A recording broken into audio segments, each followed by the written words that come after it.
This is Bob Barker, and you're listening to Animal House Radio with Aaron and Dr. Mike. What do you see there, buddy? Describe it. Show Joe on the TV there. Looks like one of my ex-girlfriends. Okay. This thing has hooks for teeth. And the problem with hookworms is they'll grab onto a dog, a puppy, or a kitten's stomach. Yeah. And hook on, basically. Yeah, and they'll suck the blood out of these guys. And they can actually become anemic from hookworms. I wish I would have read the pre-show script for this to be prepared. Because I didn't, and look what happened. People all across Canada and the U.S. are fighting to be co-hosts with me. Anyway. Want me to rake? No, break. No, that's fine. You want to take a break, and then Let's take a break. We'll let everybody recoup. Well, yeah, if you've just joined us and eaten, please consult your local doctor. No, I'm just kidding. Don't worry. This is a very simple thing. A lot of people get worms when they go away to Mexico, Cuba, stuff like that. Yep. These things are very common in people, and they're very treatable. Just let everybody know, if you get any of these things, very treatable. It's not like it's just gross, but it's treatable. If you watch the show House on Fox, every disease that comes in the book, every disease that comes in, it could be worms, it could be tapeworms. Did he go anywhere for worms?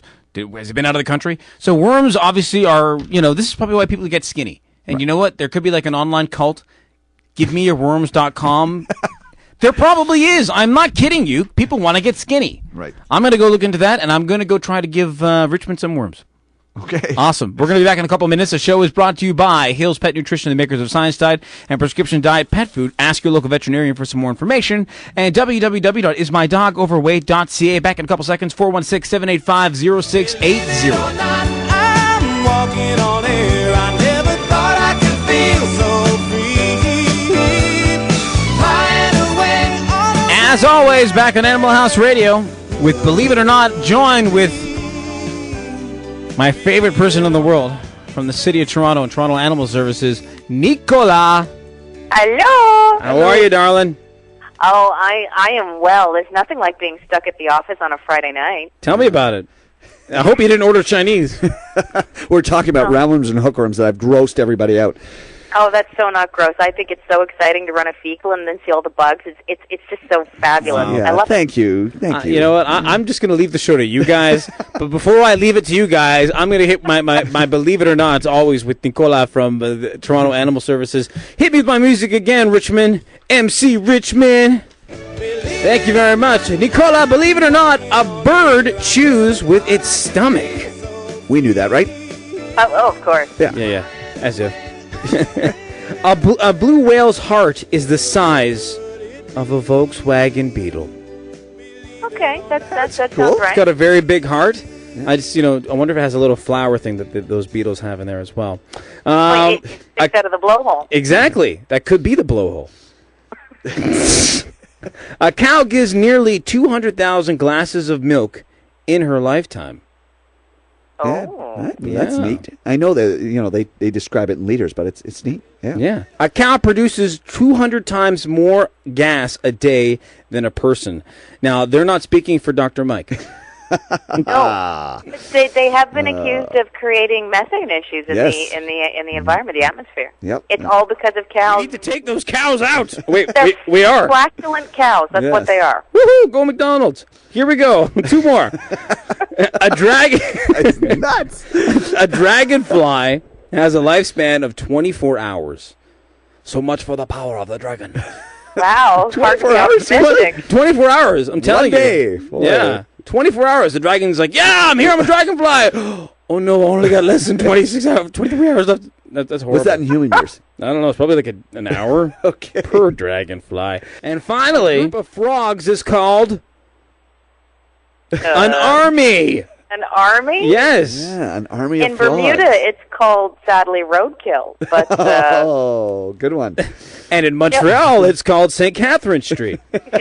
I can say that. I'm from Montreal, born and raised in Quebec. Vive la Quebec. in Bermuda, the frogs, after the rain, they come out. And I don't know why, but they all gravitate towards the very narrow roadways. And sadly, many of them do not survive the evening. So I don't know. Wow. Maybe because they're an army, they're on a mission. Can't. Maybe they just wanted to get to the other side of the road. Can't say for sure. Damn frogs. I know. Damn cows with their methane. There you go. Letting them loose. So you want to know what's up? Yeah, Nicola, what is up? I look forward to speaking to you every single week, and then you come and go. 2 seconds later, you give me all the information, and then you leave. And we got to start. You and I have to have coffee. Well, you and I think really you should just dedicate the show to me and my fabulous organization. Yes, and then maybe we can get tapeworms together. Oh, man, wonderful. He is a sick puppy. Yeah. Tapeworms are fantastic. Yeah. Yeah, this is what happens when you grow up with a biologist for a dad. So what's going on at Animal Services? What is going on with Toronto Animal Services, Nicola, other than worms and... No worms. We're doing great where the parasites are concerned. Good. Last week you told us about that great website, which a lot of, you know what, I heard a couple of emails, and I got a couple of emails from some people saying they're going to be looking on that website when it comes out and trying to match themselves up. For instance, i.e., my girlfriend's father is going to be looking for a new cat and going to Toronto Animal Services, the website, to match a cat for him specifically because the cat is leaving to come live with me. So very interesting. So it does work, and he's very excited to use that. It does work, and even it's a new program. It's going to take a little while to work out how it's going to work and get it going. But even in the interim, if you come down to one of our facilities, we really are quite fabulous. We know our animals as if they were our very, very own. And if someone comes in, strikes up a conversation with one of the people working with the cats, the dogs, whatever they're looking for, give us a couple of minutes. We'll know exactly which of our animals is going to be good for you, or at least, narrow your selection and say, here's 6, 7, spend some time with them, hang out, let us know how many you would like to take home at the end of the day. It's, we can always hook you up. This program's just going to really fine-tune it and make it a little more accessible. But anytime you come on down, and we will make sure we send you home with the perfect little companion. One thing I want to ask you, since we're on the topic of parasites, is you have to. I want you to stress the importance of, because I know you guys do a great deworming program, but it is. It's really important. I mean, that's one thing that Toronto Animal Services, I know you guys do it because it's such a huge concern. It's standard. Anytime cat dog comes in within the first 24 hours. Providing, of course, their healthiness not contraindicated, they get their vaccines done, their kitty or doggy vaccines. They get dewormed. They're treated with, Advantage, Revolution, whatever product's appropriate, and any of those little basic necessities. But the deworming protocol is so important. Especially when you're in a position where you have so many animals living in close quarters, boy, that could spread like wildfire. I mean, fleas and parasites, it's crazy. Absolutely, yeah. And I actually noticed that one of our little puppies somehow must have somebody overlooked him. It happens, we're human. But speaking of parasites, roundworms, cleaning his kennel, like, oh, that's disgusting. And throw a couple deworming tablets in, and all the better. And it makes such a difference. His tummy's not bloated and so on. He's healthier for it. But oh my goodness, absolutely. And even your own domestics. I'm sure people come in and say, oh, he's fine. But good Lord, what they may pick up from dog parks in the ground. Some of these parasites can the eggs can live a long time outside. A long time, years. Yep. Yeah. Yep. Nicole, we only have a couple of minutes left, so I want to ask you, what is going on with Toronto Animal Services right now?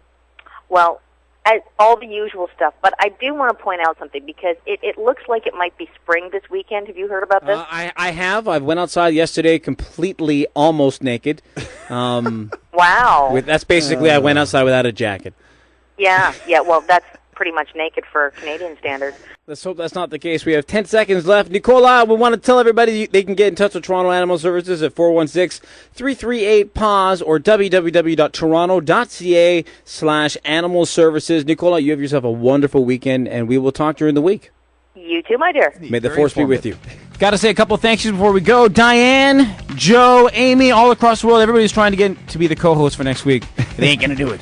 We'll see what's going to happen. Thanks, for everyone. Joe, who's taping us, Adriana back there, for Janelle, for Richmond, for Lisa back there from Scotland, but she's really not from Sarah Thomas. Tune in on Sunday night for Sports Night Radio, Toronto's only local sports night show at 10 p.m. For Dr. Mike, who's going on vacation.